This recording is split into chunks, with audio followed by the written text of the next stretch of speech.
Welcome to the first episode of us covering high school basketball here in St. Louis. And yes, I said us.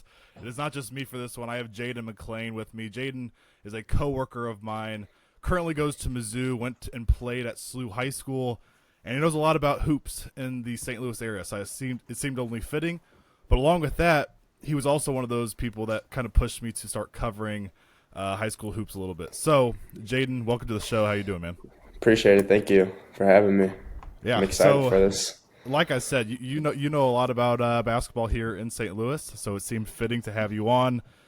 We are going to start every Monday and potentially more down the line. We'll see. But for right now, Mondays, recapping games that are happening, but also taking a look forward at the boys and girls side of games that are coming up throughout the week to keep an eye on, and players to keep an eye on, and standout performances. So last week, and honestly, I should give a shout out on social media, has been very, very friendly these last couple days. I didn't think it would be that popular, but it's really popped off these last couple days. But two games that we kind of mentioned last week: Chaminade versus Vianney and CBC versus Smet. We're going to cover both of those today. A little bit of recap, but also we have a lot of stuff to discuss this upcoming week. It's Christmas, but that doesn't mean basketball stops. There are games to look at and players to analyze as well. So let's start with Chaminade versus Vianney. You and I were keeping up with this game as we were at work. Right. But what did you see in this one? Chaminage is very physical, very big, and I think freshman Elijah was their key guy there. He just comes in, he's very gritty. You saw him he had the assignment to pick up Luke from the get-go. Picked him up 94 feet. Started off with quick 5 points, and from there he just kept hooping. He doesn't play like a freshman. No, not at all. That's a bulldog body, tough Yeah. guy. He had 1-and-1. He had like two other opportunities in that one that I saw. Knocked down 2 big threes. Yep. He's going to be a good player to watch. You mentioned, I think, the biggest key point in this one, though, was size and physicality. Oh, yeah. I said the biggest key was, could somebody outside of Luke step up? And Ben Carson stood up. And, Oh, yeah, he's big you were way. talking, you were talking before we started filming, one of the best shooters in the area. Top 3 at least. At least. Yeah. But one thing I noticed, they have a freshman 7'2", Mamadou. So it's kind of similar to what they had last year. They had a guy named Simon who transferred out. He wasn't very productive at the beginning of the season, but as it kind of went on, he kind of started implementing more minutes, more points, more rebounds. So I hope they could, in their second meeting, Mamadou could step up a little bit, just give them a little bit more inside. That's the biggest thing is when it comes to size, Simon just covered so much ground. Yeah, he's And huge. they did not. That's the major thing they lacked in this one. Yeah, because they they got were- the shooters. They Oh, they for have. sure. Yeah, And honestly, I mentioned that somebody needed to step up offensively or defensively, and Ben Carson added 23 points. He yeah. stepped up offensively, but defensively, for Jahadi White, there was absolutely no It answer. was easy. It was too easy. And one thing that I noticed, according to STL today, that Ben and Luke combined for the 50 out of 63 points. I just want to see a little bit more out of those role players. Brock Long, I think that kid's going to be really good. And then Chase Duke. Yeah, those two kids are going to be two of them to look out for in the next coming years. Hopefully, even this year, they step up in a major role as the season kind of continues. They get into those MCC battles, and then they make that state push. Chase was put in a really tough spot because Yeah, he oh, had yeah. to try to front Jahadi all night. They had tried to have backside help, but there was, at the end of the day, way too many easy touches for Jahadi right next to the rim, and he ended His up with stickbacks were just right there. What did he end up, 24, 25, somewhere around there? Yeah. put back dunk. It was Yeah. everywhere. So, yeah, it was just honestly just a very tough matchup. Yeah. Because you would agree, I made some controversial comments about Luke's the best player in the state, but you would agree in this game, best player in this game, correct? Yeah, for sure. But we'll go back to that best player. I got someone that they should hear about. Okay. For sure. Yeah. Okay. We'll You want to touch hop on it. into CBC versus Smet? Yeah. Let's touch that one. From the beginning, I thought CBC was going to keep it close the whole game. They came out, hit some big shots, really disruptive on the defensive side, picking up 94, and then it just kind of went downhill in that second quarter. I think they scored 2 points in the second quarter or something around there. Stopped hitting shots, turning the ball over. So from there, it just kind of winded down. Smet to start doing what they do, running the floor, hitting shots. I think they're the best transition team in the state by far. One of the best shooting teams by far. It's between them and Vianney. I give it to those two. But, I mean, they play so well together. The chemistry is unmatchable. They share the ball well. They rarely turn it over. And I think you didn't mention it in your first video about high school hoops, but Ian Thomas is a player to be watching for. He's one of the best point guards in the state. Gets to the lane, kicks it, dishes it. I mean, he plays above the rim. Really just fundamental. And then once he kicks it out to the shooters, the rest is history, as you know. You know, CBC was up 18-16 after one. Yeah, exactly. That's what I thought it was going to be close the whole time. I was hoping for it. Yeah, and I think one of my keys was keep Smet under 7 or under 60, I think it was, which is kind of a tall ask. No, Smet's very balanced. They have several guys. I made a kind of clip about it that can beat you on any given night. But if you look at like their numbers, even a guy like Riley Massey, and I have to shout out Riley because I said South Dakota State in the video. I meant North Dakota State is where he committed to. He's only getting 11 points per game or so, but it's not. That's all he needs. Exactly, that's all he needs. He does what he has to do. That team is extremely, in my opinion, well coached and well balanced. They return everybody too from their state run, and then they had Jordan Boyd in there. I mean, that kid's just a dog. He's a dog. Where did Jordan come from? I want to say Edwardsville, if I'm not mistaken, but don't quote me on that. I want to say Edwardsville. He could shoot the three, get to the lane. I mean, he's very physical. I mean, don't let his size fool you. Yeah, we're gonna cover Smet a little bit more here in just a second. One more thing on this game, though, I had to kind of go back because we were kind of tuned into the Chaminade and Vianney game. I had to kind of go back and do some watching on the CBC Smet game. Where do you see the current status of CBC? They got a lot of young guys. I mean, if they start figuring out four-quarter basketball, I think they could be a pretty decent team in the MCC, even in St. Louis, and can shock a lot of people, actually. Jaden Reed can really shoot the three ball. He had, I think, 3 in the first quarter, and then it was just kind of a little slower. Devin Houston's a great player. If he takes a couple more smarter shots, I think they could shock a lot of people, actually. Yeah, you and I were kind of talking about Houston. At times can get a little out of control with it. I think that's because they're looking to him. He's kind of their guy. Like when you have that green light, it's kind of hard not to take shots that you don't want to take. Yep. And then I think your role guys are a big factor. Freshman Braden Alford, I think he could play a big role, putting in those about 7-8 points a game, hit about a 3. He's lengthy. That kid. He's gonna be tall, so playing on ball versus their best guy, I think that could be a huge benefit for them in the long run. I think the other thing is with Houston, when you are the guy in your offense and nobody's averaging before last game, nobody was averaging over 8 points per game besides him, and he's getting like 19. You have the ultimate green light, like you said, but you also have to be ultimately super aggressive. You have to get to the rim and try to make something happen. That's why maybe we see a little bit of this out of control play sometimes. But let's move forward to a couple games to look at this week. It'll be an exciting week for sure. Yeah, you put a couple on here. Let's start with Coaches versus Cancer tournament, Smet versus Vianney. So that'll be the second. That'll be the semis. That could potentially be that'll be 3 times meeting in one season. We covered Smet a little bit. Riley Massey, Ian Thomas, Dylan Duff, Jordan Boyd. Like you said, four people is a hard team to stop.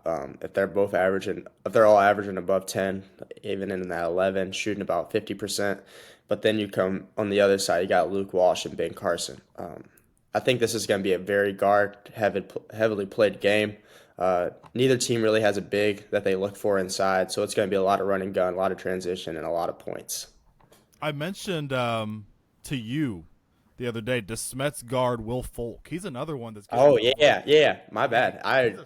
Sophomore, I believe. He's getting like 12 points a game, so he gets to the lane, knows exactly what to do. It's not like I'm forcing anything. It's just get to the lane, 2 feet, finish, same foot, same hand, and that's tough for a high school guy. A lot of people can't do that. So credit to him. Credit to Matt Enright for showing him a few things. Yeah. That's a tough group, man. Really, really balanced. Yeah, for sure. It's actually kind of polar opposite. You have a super balanced group into Smet, and you have a pretty top heavy group in Vianney. But that Yeah, top heavy group can light it up with anybody. for sure. Yeah. I mean, I think all 5 guys, all 6, 7 guys actually for Vianney can shoot the ball pretty well. Yeah. I think that's what they kind of preach over there. Kevin knows what he's doing a little He knows bit. what he's doing. Yeah. But You mentioned Brock Long earlier. There's going to be some games where this year where he pops off. yeah, he's a D1 kid. So he's only a sophomore, 6'1". He got some shake to him. He's got the jumper. He's got a little swagger to him. He just built that confidence a little bit more. I know he's young. I know he's getting thrown into that fire. Those MCC games on Friday nights those are hard. It's really hard, especially if you're playing against a top team in the state. So I'm looking forward to seeing him play a little bit more. Just getting some more shots, getting some more opportunities, build a little bit more confidence as the season goes along. I think it might be really good that he's getting this opportunity now. Yeah, for sure. Because he's going to be the guy next year. He's going to have to be.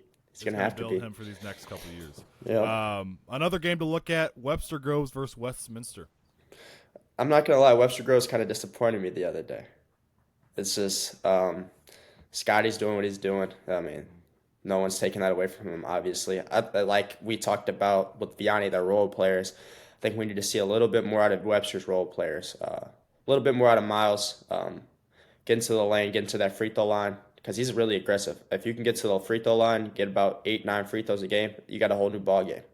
And then Quincy, I want to say Quincy Williams, if I'm not mistaken, he can really shoot the 3 ball. If he adds in about 2 or 3 more a game, be on the lookout for Webster as well. But then you say Westminster, you talked about Will Powers. That kid's good. Yeah. And then I think, is there a kid named JD on their team? Is that his name? Robertson? Yeah, the lefty. That kid's nice. Yep. But you know a little bit more about Westminster than I do, so I'll let you kind of. Yeah, I just have to say, I'm relatively new to covering. I've always covered Cardinals and Blues, never a whole lot of high school basketball, but I'm starting to really dive into it now. Obviously, we're doing these episodes, and Will Powers. You can tell me if I'm wrong. Is he one of the most underrated players in the city? Oh, right for now? sure. Oh yeah.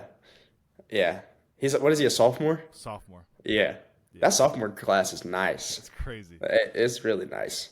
So, I mean, this kid can score at all 3 levels, can light up with anybody. Versus Whitfield the other night had 28 points. I mentioned that in the video. That's going to be a really good matchup. I would say Webster Groves is obviously favored in this one, but I don't know. I would be a little bit worried if I was Webster Groves. For sure. Or a little bit on edge a little bit. He's got a good upsize too. He's not like a little tight, scrawny guy for a sophomore. He's got some meat on his bone, so he knows what he's doing. Yeah.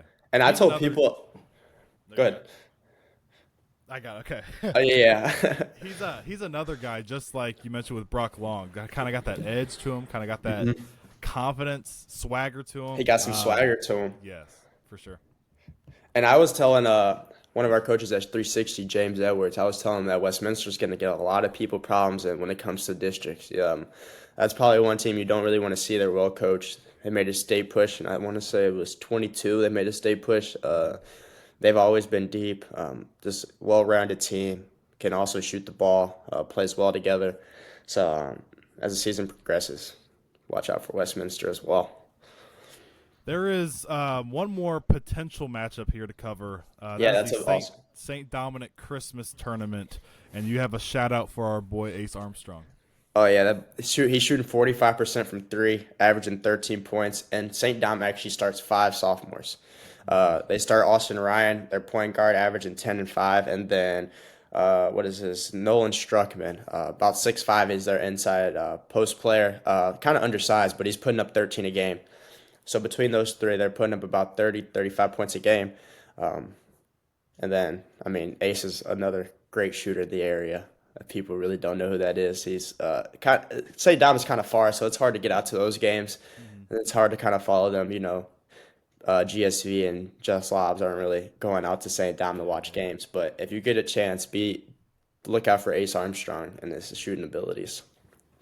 Yeah, they actually have a matchup. I believe it's January 7th versus Vianney. So that's Vianney. So that's a chance to see Ace in a big time game because that dude can absolutely shoot it. They also do play CBC, but I think that one's out at St. Dom. So they got 2 MCC matchups, so they can kind of see where they stand, see how things are going as they're a pretty young team. I think all those guys really played JV last year, so this is really their first big action here, getting all the minutes on varsity. So the next 2 years should be quite exciting. Yep, exactly. No, just like the comment I made on Brock Long, when you're a sophomore being thrown into the fire like this, and you have all 5 of your starters being sophomores, they're definitely getting prepared for the future here. One last thing here before we get out of here. I did want to mention a little bit of girls hoops. We do have the game after the day after Christmas, December 26th, 4 p.m. St. Charles West 5-3 at St. Dominic, as we just mentioned. They're 5-1 on the year. Alex Nicastro getting 18.5 points per game, 9.5 rebounds per game for St. Charles West, and Madison Lynch 17 points and 7 rebounds a game for St. Dominic. So that's a game to watch, and we are going to definitely cover a little more girls hoops as we go forward here, because there's definitely some girls to cover in the area.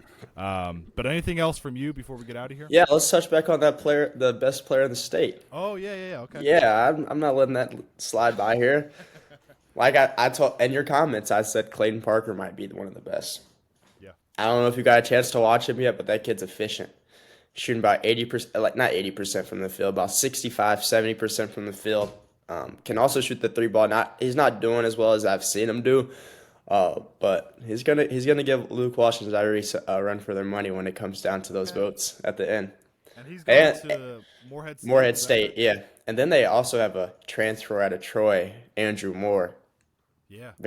And a lot of people don't know about him, but he's pretty good. Plays above the rim, can shoot the ball. Like I said, they're gonna win Class 3. The only team that's gonna give them a little bit of a problem is probably Principia. Coach Blossom over there, he just knows what he's doing. He's been there way too many times. Yep. But hopefully you get a chance. A couple comments I've received recently is, are we going to cover Illinois side at all? And I think there's a line there. Like, we're not going to cover Chicago probably. Yeah. Right across. I would say that Southwestern Conference with the Collinsville, Fallon, East St. Louis, Alton, Belleville East, Belleville West. Yep. They might come over. They could come over here to St. Louis and shock some teams as well. Yeah. And they're close enough. I feel like we can cover them. But yeah, I mean they play a lot of St. Louis ball too, so they're right there. Exactly. But that's gonna wrap it up for this first episode. We got to find a title for this series here. Hopefully, yeah. We'll think about it. You got this one. Yeah, I got it. You got this. Yeah, thank you guys for listening. Of course, subscribe if you're on YouTube. Follow and rate the podcast if you're on Spotify. Go follow on Instagram and TikTok, because we're going to post some clips from this episode and future episodes over there. So, yeah, thanks guys for listening, and we'll see you guys next Monday.